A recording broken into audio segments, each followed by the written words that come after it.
रहमान रहीम। हमारे respiratory physiology में section number 3 USMLE step 1 की किताब है। पहले भी हमने एक लेक्चर लिया था, अभी ये दूसरा है। अब इसमें हम पढ़ेंगे कि रिस्पॉन्स टू एक्सरसाइज में बॉडी क्या करती है।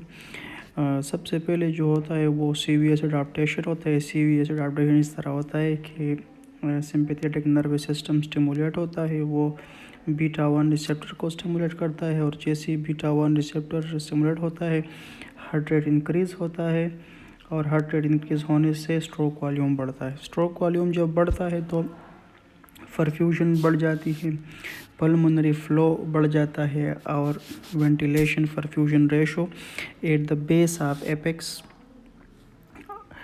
और at the base of x uniform होती है। फॉर एग्ज़ाम्पल, अगर ये एक लंग है तो इसी लंग के जो ऊपर हिस्सा है ये मेजॉरिटी टाइम ये ऑक्सीजन के एक्सचेंज में हिस्सा नहीं लेती है।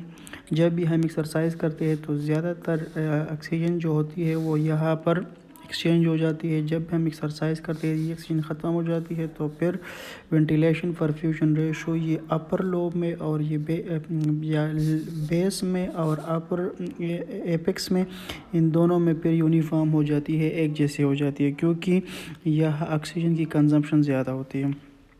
और सेलुलर रेस्पायरेशन ज़्यादा होता है, उससे क्या होता है कार्बन डाइऑक्साइड ज़्यादा बनता है और pH लो होता है। जैसे pH लो होता है तो ऑक्सीजन की जो कर्व है वो राइट साइड पर हो जाती है। जैसी राइट पर हो जाती है हीमोग्लोबिन और ऑक्सीजन के दरमियान जो बाइंडिंग है वो कम हो जाती है। जैसी बाइंडिंग कम हो जाती है तो अपलोडिंग ऑफ ऑक्सीजन हो जाता है। अपलोडिंग ऑफ ऑक्सीजन की मानी क्या है? मानी ये है कि अभी ऑक्सीजन हीमोग्लोबिन से कम बाइंड करेगी और बाइंड की वजह से ये टिश्यू को ज़्यादा मिलेगी। टिश्यू को ज़्यादा मिलेगी तो ऑक्सीजन का कंजम्पशन ज़्यादा होगा। जैसे ज़्यादा होगा रेस्पायरेटरी रेट ज़्यादा होगा। किस लिए? ताकि जो ऑक्सीजन इस्तेमाल हुई है उसको कंपनसेट करने के लिए। ठीक है, तो जब भी हाइपर वेंटिलेशन होगी तो कार्बन डाइऑक्साइड हमारे बॉडी से ज़्यादा निकलेंगे। ठीक है, और एक्सीज पल्मोनरी ब्लड फ्लो होगा। और partial pressure of carbon dioxide और partial pressure of oxygen C are maintain of homeostatic mechanism, ये होमोस्टैटिक मैकेनिज्म के मेंटेनेंस करती है। ठीक है, अब अगर देखिए तो एग्ज़ाम के लिए सबसे जो इम्पोर्टेंट थिंग है वो ये है कि एक्सरसाइज क्या करती है। कार्बन डाइऑक्साइड को ज़्यादा करती है, ऑक्सीजन अपलोडिंग को ज़्यादा करती है, ऑक्सीजन डिस्ट्रीब्यूशन कर्व को राइट की तरफ ले जाती है, रेस्पायरेटरी रेट को ज़्यादा करती है, और इसमें ABGs नॉर्मल होते हैं। ये एग्ज़ाम के पॉइंट्स है फिर से। उसके बाद फिर आते हैं मेथियोग्लोबिन्स। मेथियोग्लोबिन क्या है? जब आयरन इन हेमोग्लोबिन आज नॉर्मल रिड्यूस फीरस फॉर्म। ठीक है, नॉर्मली हमारे हेमोग्लोबिन में जो आयरन है वो फेरस की शक्ल में है। जब यही फेरस पेरिक फॉर्म में तब्दील हो जाए इसको कहते हैं हम मेथहेमोग्लोबिनीमिया। ठीक है, मेथहेमोग्लोबिनीमिया में क्या होता है? मेथहेमोग्लोबिनीमिया में ये होता है कि ये जो 2+ आयरन है इट विल चेंज इनटू 3+, ये 3+ में चेंज होते हैं। ठीक है, अब शॉर्टली आप इतना समझ लिए कि मेथियोग्लोबिन में क्या होता है। इसमें लो सैचुरेशन ऑफ ऑक्सीजन होता है, normal partial pressure of oxygen होता है, और साइनोसिस होता है। ठीक है, इसमें ब्लड का जो कलर है वो चॉकलेट कलर ब्लड होगा, और वो ही चॉकलेट ब्लड कलर इसके मेथियोग्लोबिन के पेशेंट को हम अगर 100% ऑक्सीजन भी दे तो वो इम्प्रूव नहीं होगा, क्योंकि ऑक्सीजन तो बॉडी में है लेकिन सिर्फ हेमोग्लोबिन के साथ उसकी जो बाइंडिंग कैपेसिटी है वो अभी कम हो गई है। हेमोग्लोबिन ऑलरेडी ऑक्सीजन तो है। कंजेनिटल काजेज़ में अगर देखा जाए तो कंजेनिटल काजेज़ जो है वो है साइटोक्रोम B5 रिडक्टेज डिफिशिएंसी। अगर मेथियोग्लोबिन के पेशेंट में आगे किसी सिनेरियो में आपको ये मिल जाए कि what are the congenital cause of methaemoglobin, तो आप कहेंगे कि साइटोक्रोम B5 रिडक्टेज डिफिशिएंसी।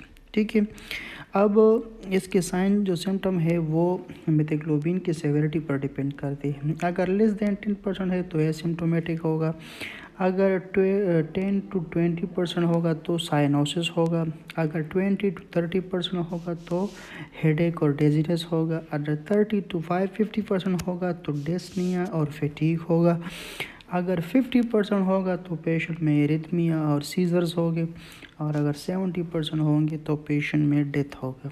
ठीक है, बहुत सी ऐसी ड्रग है वो जो मीथोग्लोबिन काज करती है, जैसे डिप्सोन, सल्फोनामाइड, लोकल एनेस्थेटिक जैसे बेंजोकेन।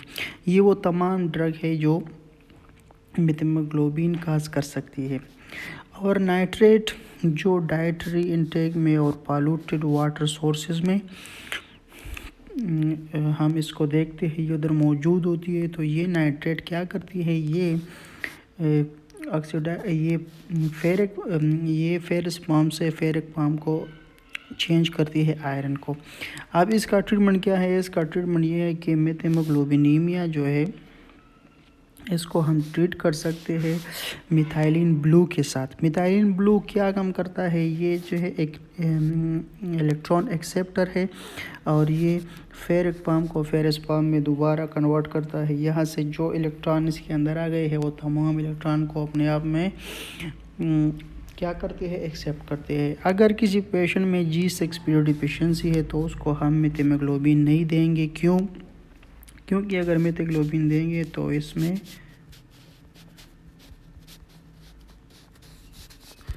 इस पेशेंट के अंदर हेमोरेज की चांसेस बढ़ जाएगी। तो पते की बात यह है, मारिफत की बात यह है कि MCQs के लिए अपने ये बात याद रखनी है कि विटामिन C जो है ये हम उस पेशेंटों में देंगे जिसमें G6PD डिफिशिएंसी होगी।